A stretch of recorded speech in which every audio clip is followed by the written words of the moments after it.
Hello friends, સ્વાગત છે તમારું વિધિ રેસીપીમાં। તો આજે આપણે બનાવશું લસણની કરીનું શાક। તો પહેલાં આપણે એક કઢાઈ લઈશું ને એમાં આપણે તેલ નાખશું 2 ચમચી। તેલ ગરમ થઈ ગયું છે તો લસણની કઢી મેં ફોતરા ઉખેડીને તૈયાર કરી લીધી છે। અને આપણે લસણની કઢી છે એ સેજ ગોલ્ડન બ્રાઉન કલરની થાય ત્યાં સુધીને આપણે તેલમાં આવી રીતે ચોળવવાની છે, એટલે સરસ ટેસ્ટ આવશે। કાચું લસણ નહીં લાગે તમને ખાવામાં। તમે જોઈ શકો છો કે આપણી ગોલ્ડન બ્રાઉન સરસ થઈ ગઈ છે લસણની કઢી। તો આપણે એને હવે ડીશમાં કાઢી લેવાની છે। આપણે શાકનો વઘાર કરીશું તો આપણે પહેલાં તેલ લેવાનું છે અને તેલને ગરમ થવા દેવાનું છે। ત્યાર પછી આપણે ગરમ થઈ જાય પછી રાઈ નાખશું આપણે 1 ચમચી। લવિંગ લીધા છે 3 થી 4 નંગ, એ નાખીશું। ફૂલ લીધું છે 1, એ નાખીશું।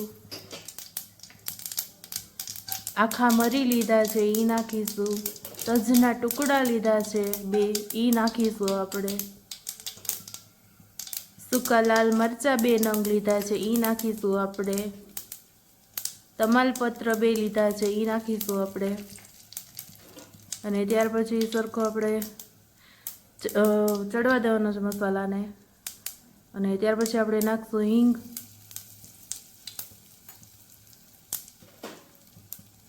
આદુ મરચાં મેં સરસ ઝીણા સમારી લીધા છે તો એ આપણે નાખી દઈશું।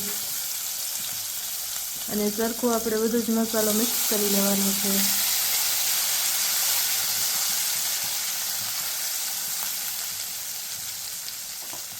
હવે આપણે ડુંગળીની ગ્રેવી નાખીશું। તમે કટકી પણ કરી શકો છો, પણ ગ્રેવી તમે નાખશો તો બહુ સરસ લાગશે।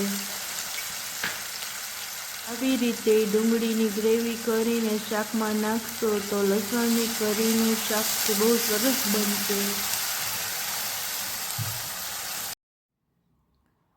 હવે આપણે હળદર નાખીશું। હળદર છેલ્લે નાખશું આપણે મસાલામાં। ત્યાર પછી સરખું મિક્સ કરી લેવાનું છે।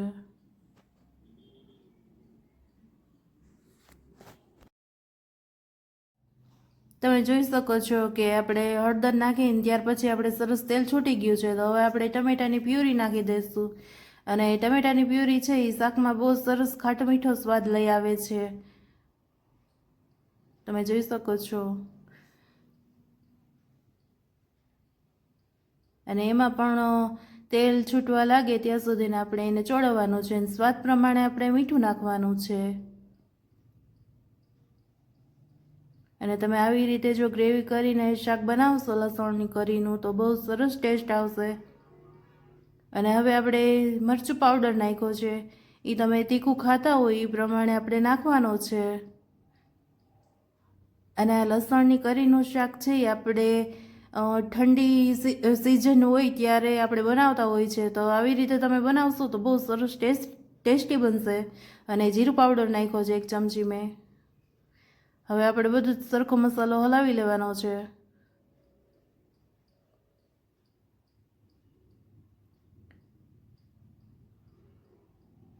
અને હવે આપણે થોડુંક પાણી નાખીશું એટલે આપણે બધો જ આપણો મસાલો છે એ સરસ થઈ જાય એમ ગ્રેવીવાળો।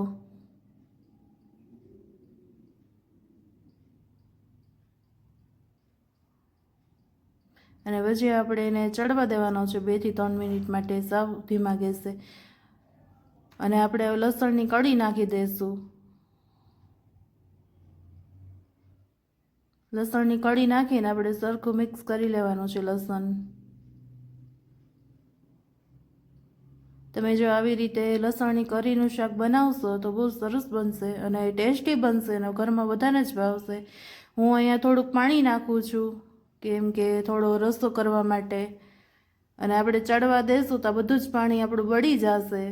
એટલે લસણની કળી જો આપણી કાચી રહી ગઈ હોય તો આપણે એ સરખી ચડી જશે। અને મેં ગરમ મસાલો લીધો છે અને ગરમ મસાલો મેં મારા ઘરે જ બનાવેલો છે, તમે ગમે ગરમ મસાલો લઈ શકો છો। અને લીલી કોથમરી લીધી છે।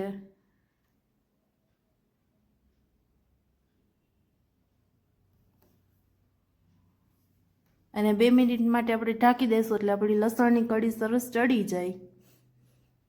2 મિનિટ થઈ ગઈ છે તો આપણો જે પાણી નાખ્યું હતું મેં એ સરસ બળી ગયું છે અને લસણની કઢી પણ સરસ ચડી ગઈ છે. તો આપણું લસણની કરીનું શાક તૈયાર થઈ ગયું છે. તમને જો મારો વિડીયો પસંદ આવ્યો હોય તો લાઈક કરો, શેર કરો અને સબસ્ક્રાઈબ કરો. મારી ચેનલને સબસ્ક્રાઈબ કરી દેજો, તેથી કરીને બધા જ નવા રેસીપીના વિડીયો મળી જશે.